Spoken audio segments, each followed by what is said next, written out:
오늘 이 시간 그것은 목축할 만한 장소인지라 라는 제목으로 이 민수기 32장의 말씀을 함께 나누도록 하겠습니다. 오늘 본문의 말씀을 보면 모세가 두 지파를 다그치며 혼내고 있습니다. 이 두 지파가 어디 지파입니까? 바로 갓 지파와 르우벤 지파입니다. 읽은 말씀인 1절의 말씀을 보니까 이 두 지파가 한 가지 특징을 가지고 있었습니다.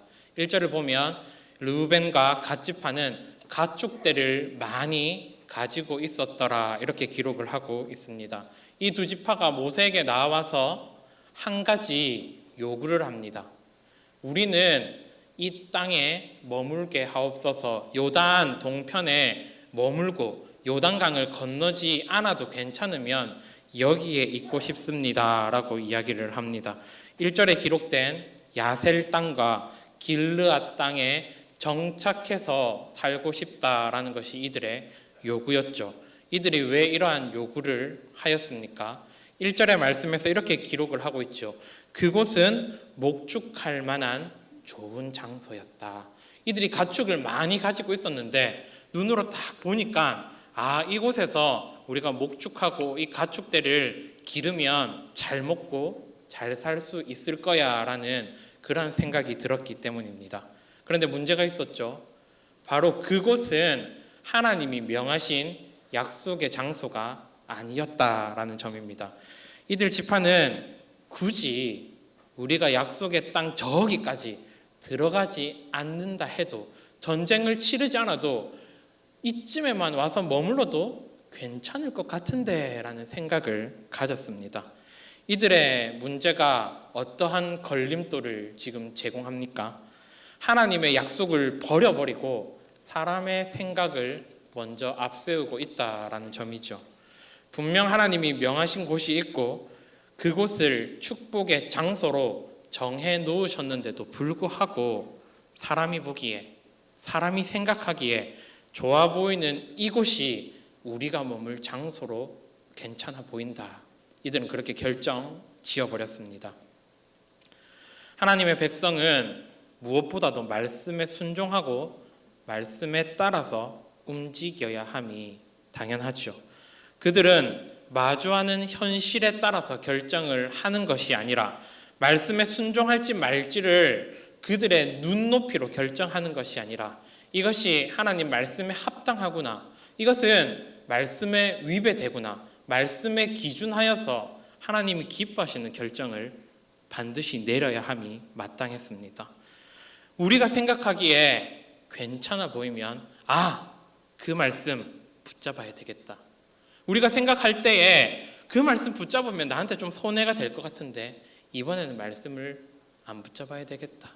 이렇게 사실 이들은 지금 결정하고 있는 것입니다. 이러한 결정은 하나님이 기뻐하시는 결정이 될 수가 없습니다. 심지어 이들은 오늘 본문 앞에 있는 민수기 31장에서 전쟁 가운데 그들을 승리케 하신 그 하나님의 은혜를 입은 자들인데도 불구하고 하나님의 명령을 지금 어기려고 합니다. 그럼에도 불구하고 계속해서 불신앙을 고백하려고 하자 모세가 화가 나서 이제 이들을 다그치고 혼내고 있는 것입니다. 7절의 말씀을 다시 한번 보도록 하겠습니다. 모세는 7절을 통해 이렇게 이야기합니다. 너희가 어찌하여 이스라엘 자손에게 낙심하게 하여서 여호와께서 그들에게 주신 땅으로 건너갈 수 없게 하려 하느냐. 아멘. 모세는 지금 이야기합니다. 너희가 어찌해서 약속의 땅으로 건너가려고 하지도 않고 거기에서 나아가서 또 가려고 하는 다른 지파들의 마음까지 흔들어 놓고 있느냐라고 지금 충고하고 있는 것이지요. 뿐만 아니라 9절 이하의 내용을 근거로 과거에 너희와 같은 이런 불신앙의 모습 때문에 하나님의 진노의 사건이 있었던 것 너희가 벌써 새까맣게 다 잊어버렸느냐라고 이들에게 과거의 사건을 기억하라라고 이야기합니다.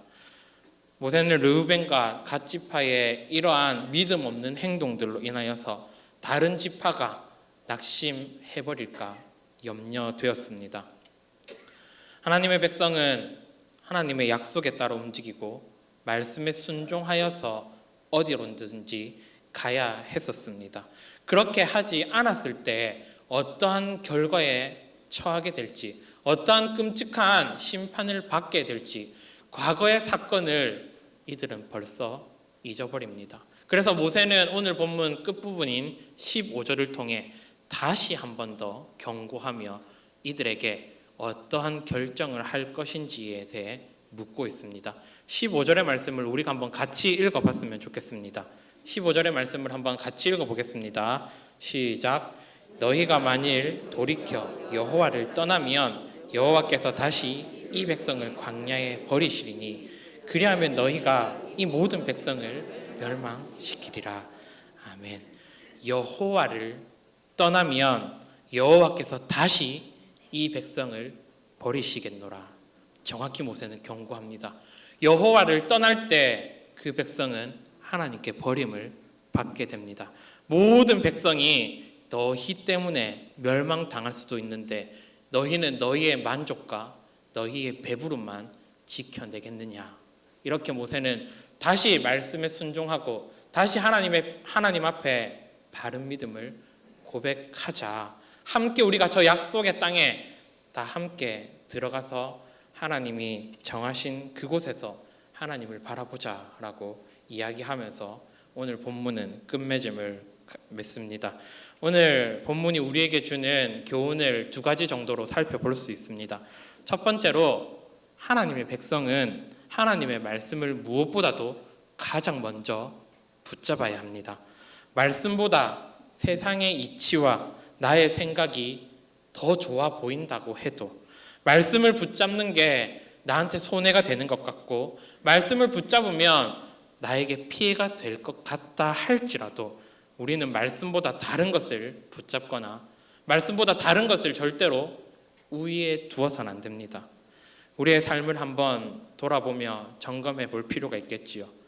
주의 말씀은 내 발의 등이요 내 길의 빛이니이다 라고 분명한 가르침과 말씀이 얼마나 우리의 삶을 바르게 인도하는지에 대한 교훈을 우리는 날마다 고백하고 있습니까? 말씀을 기준 삼아서 말씀에 근거하여 하나님의 명령과 계명에 순종하고 말씀에 따라 행하는 삶, 우리는 반드시 하나님 앞에 그러한 믿음의 삶을 살아가며 고백해야 함이 마땅합니다. 본문 두 번째로 우리는 나와 함께하는 이 신앙 공동체에 대하여서 반드시 책임과 의무를 다해야 합니다.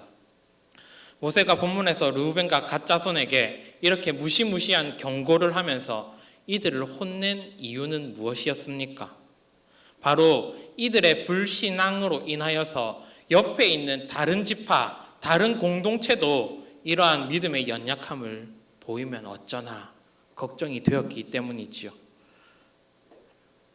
우리는 이 부분을 보면서 주의 교회에서 예배자로 나오는 나의 모습만 중요하게 생각하는 것이 아니라 나와 함께하는 예배 공동체, 나와 함께하는 나의 구역 식구들, 나와 함께하는 우리 제일용도 교회를 반드시 먼저 생각해야 합니다.